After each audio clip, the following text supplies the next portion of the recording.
ایران نے متحدہ عرب امارات پر سینکڑوں ڈرونز اور میزائل داغے۔ اماراتی وزارت دفاع کی جانب سے یہ بتایا گیا ہے 137 میزائل اور 209 ڈرونز متحدہ عرب امارات پر فائر کیے گئے۔ 5 میزائل اور 14 ڈرونز متحدہ عرب امارات کی حدود میں گرے۔ باقی تمام میزائلز اور ڈرونز کو فضا میں ہی تباہ کیا گیا۔ وزارت دفاع کی جانب سے یہ بتایا گیا ہے ایرانی حملوں میں ایک شخص بھاگ 7 زخمی ہوئے ہیں۔ ایران نے متحدہ عرب امارات پر سینکڑوں ڈرونز اور میزائل داغے۔ اماراتی وزارت دفاع کی جانب سے یہ بتایا گیا ہے اعداد و شمار دیے گئے ہیں 137 میزائل اور 209 ڈرونز متحدہ عرب امارات پر فائر کیے گئے۔ 5 میزائل 14 ڈرونز متحدہ عرب امارات کی حدود میں گرے۔ ابھی آپ کو بتائیں گے عمان کی دوقم کمرشل پورٹ کو 2 ڈرون حملوں کا نشانہ بنایا گیا۔ رائٹرز کے مطابق ایک غیر ملکی مزدور دوقم پورٹ پر حملے میں زخمی ہوا ہے۔ آپ کو اپڈیٹ کریں عمان کی دوقم کمرشل پورٹ جس کو 2 ڈرون حملوں سے نشانہ بنایا گیا ہے اور ایک غیر ملکی مزدور دوقم پورٹ پر حملے میں زخمی ہوا ہے۔ امریکی ساختہ MQ-9 ڈرون کو تباہ کر دیا۔ پاسداران انقلاب ایران کی فضا دشمن کے طیاروں کے لیے غیر محفوظ ہے۔ پاسداران انقلاب کی جانب سے یہ کہا گیا ہے امریکی ساختہ MQ-9 ڈرون کو تباہ کر دیا۔ پاسداران انقلاب نے بتایا ہے اور یہ کہنا ہے ان کا کہ ایران کی فضا دشمن کے طیاروں کے لیے غیر محفوظ ہے۔ Welcome back. پاکستان نے سفارتی اخلاقی طریقے سے ایران کی حمایت کی ہے۔ مذہبی رہنماؤں کا ایسا کہنا ہے۔ پاکستان نے اقوام متحدہ میں بھی ایران پر حملے کی مذمت کی ہے۔ علماء کرام کی جانب سے ایسا کہا جا رہا ہے موجودہ صورتحال میں عوام تحمل کا مظاہرہ کرے، قانون ہاتھ میں لینے سے ملک دشمنوں کو فائدہ ہوگا۔ مذہبی رہنماؤں کی جانب سے اسٹیٹمنٹ سامنے آئی ہے عوام اپنے جذبات قابو میں رکھے۔ علماء کرام کی جانب سے اپیل کی گئی ہے احتجاج کو پرامن رکھا جائے، توڑ پھوڑ نہ کی جائے۔ قومی اتحاد اور استحکام ہی پاکستان کی اصل طاقت ہے، مذہبی رہنماؤں کا ایسا کہنا ہے، جبکہ علماء کرام نے عوام سے اپیل کی ہے کہ اپنے جذبات کو عوام قابو میں رکھے۔ پاکستان نے سفارتی اخلاقی طریقے سے ایران کی حمایت کی ہے۔ مذہبی رہنماؤں کا ایسا کہنا ہے، علماء کرام کا کہنا ہے کہ پاکستان نے اقوام متحدہ میں بھی ایران پر حملے کی مذمت کی۔ موجودہ صورتحال میں عوام تحمل کا مظاہرہ کریں، قانون ہاتھ میں لینے سے ملک دشمنوں کو فائدہ ہوگا۔ مذہبی رہنماؤں کا ایسا کہنا ہے۔ علامہ طاہر اشرفی ہمارے ساتھ موجود ہیں۔ حافظ طاہر اشرفی صاحب السلام علیکم، بہت شکریہ سماع کے لیے آپ نے وقت نکالا۔ مذہبی رہنماؤں نے عوام سے اپیل کی ہے اور بتایا ہے کہ پاکستان نے سفارتی سطح پر بھی اخلاقی طریقے سے بھی ایران کی حمایت کی ہے۔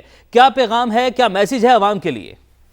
بسم اللہ الرحمن الرحیم، انا للہ و انا الیہ راجعون۔ سب سے پہلے تو میں آپ کے اس چینل کے ذریعے پوری امت مسلمہ سے، ایران کی عوام سے، قیادت سے تعزیت کا اظہار کرتا ہوں، اور جو سانحات ایران میں آج اور کل میں ہوئے ہیں وہ ناقابل قبول ہے، قابل مذمت ہے۔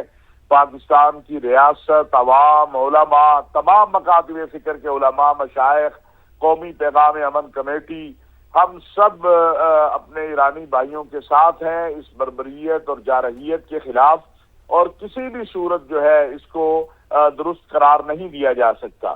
اب جہاں تک صورتحال پاکستان کے اندر ہے تو احتجاج، پرامن احتجاج یہ حق ہے ہر شہری کا، لیکن ہمارا دشمن بھی یہ چاہے گا، اور اس وقت کی جو صورتحال پاکستان افغانستان کی ہے اور جس طرح ہندوستان اور اسرائیل اس میں پشت پناہی کر رہا ہے ان لوگوں کی جو پاکستان کے امن سے کھیلنا چاہتے ہیں، وہ بھی یہ چاہیں گے کہ پاکستان کے اندر کوئی ایسا تناؤ پیدا ہو، ایسی تشدد والی فضا پیدا ہو جس میں خدا نخواستہ حکومت یا مظاہرین یا مختلف مکاتب فکر کے درمیان کلیش کی صورت آئے۔ ہمیں قطعاً اس کا حصہ نہیں بننا۔ پرامن احتجاج کرنے والے مظاہرین جو ہیں وہ ان کو حکومت کی ذمہ داری ہے ان کا تحفظ بھی کرے، فیسیلیٹیٹ بھی کرے، لیکن اگر تشدد کا راستہ کوئی اختیار کرتا ہے تو اس کو روکنا ہماری سیاسی، مذہبی جماعتوں اور قائدین کی بھی ذمہ داری ہے۔ اہل تشیع حضرات کی جو قیادت ہے وہ بھی اس حوالے سے بار بار اپیل کر رہی ہے۔ ہماری بھی سب سے یہ اپیل ہے کہ یہ کوئی ایک مکتبہ فکر کا مسئلہ نہیں ہے، یہ ہم سب کا مسئلہ ہے، اور امت کی وحدت اور اتحاد سے ہی اس سے نمٹا جا سکتا ہے۔ جو قوم کو تقسیم کرنا چاہتے ہیں یا امت کو تقسیم کرنا چاہتے ہیں ان کا ایجنڈا تشدد ہے، ان کا ایجنڈا دہشت گردی ہے، ان کا ایجنڈا جارحیت ہے جو ہم نے ایران کے اوپر دیکھی ہے، لیکن اس امت کو متحد کر کے ہی ان مسائل سے نمٹا جا سکتا ہے۔ آج اگر امت مسلمہ متحد ہوتی تو یہ ایران کی صورتحال پیدا نہیں ہوتی، اور یہ یاد رکھیے کہ آپ کے دشمن جو اسرائیل ہے، ہندوستان ہے، اسلام دشمن ہے، صحیح، وہ پاکستان کا بھی اسی طرح ٹھیک. دشمن طاہر ہے جس اشرفی طرح صاحب، یہی ایران کا پیغام جانا چاہیے کہ پرامن احتجاج کیا جائے. احتجاج ہر شہری کا حق ہے. اسی پر بات کریں گے. علامہ حسین اکبر صاحب ہمیں جوائن کر چکے ہیں. علامہ صاحب بہت شکریہ سما کو وقت دینے کے لیے. یقیناً جو شہادتیں ہوئی ہیں ایران میں وہ قابل افسوس ہیں، اور جتنا افسوس کریں وہ کم ہے. پوری پاکستانی قوم کو آپ کیا پیغام دیں گے؟ پوری مسلم امہ کو آپ کیا پیغام دیں گے؟ اللہ الرحمن الرحیم. انا للہ و انا الیہ راجعون. من المؤمنین رجال صدقوا ما عاهدوا الله علیہ فمنهم من قضى نحبه ومنهم من ينتظر وما بدلوا تبدیلا. یقیناً الفاظ نہیں ہیں کہ اس سانحہ کی مذمت کے لیے کوئی لفظ استعمال کر سکوں. یقیناً یہ وہ لوگ تھے کہ جنہوں نے اللہ کے ساتھ عہد و پیمان کیا ہوا تھا، اور انہوں نے اپنے عہد و پیمان کو آخر تک پہنچایا اور منزل شہادت پر فائز ہوئے.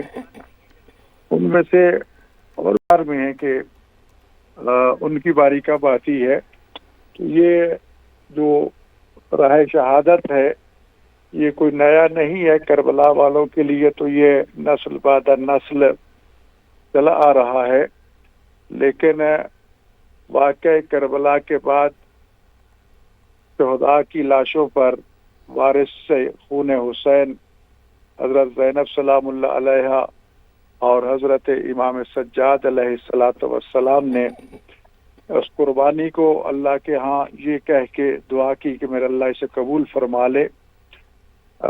یزید مٹ گیا، آج حسین کے پرچم لہرا رہے ہیں. آج کے دور کے یزید بھی ختم ہو جائیں گے، لیکن یہ اسلام کے پرچم لہراتے رہیں گے. ہم سب سے پہلے تو امام زمان امام مہدی علیہ السلام کی خدمت میں اس عالم بزرگوار، اس مجاہد اعظم کی شہادت کی تعزیت پیش کرتے ہیں اور باقی شہداء کی تعزیت پیش کرتے ہیں. امت اسلامیہ ایران کو اور پوری دنیا کے مسلمانوں کو تعزیت پیش کرتے ہیں. یقیناً جذبات مجروح نہیں ہے، دل خون کے آنسو رو رہا ہے، لیکن کربلا والوں نے ہمیں صبر سکھایا ہے. ہمیں ہمیشہ فَإِذَا أَصَابَتْ مُصِیبَةٌ قَالُوا إِنَّ لِلَّهِ وَإِنَّا إِلَیہِ رَاجِعُونَ. اس حکم الہی پر کار بند ہونا چاہیے. یقیناً یہ پوری ملت اسلامیہ کا بالخصوص اور عالم انسانیت کے بالعموم سانحہ ہے بالکل کہ ایک ظالم بدماش جو آئے دن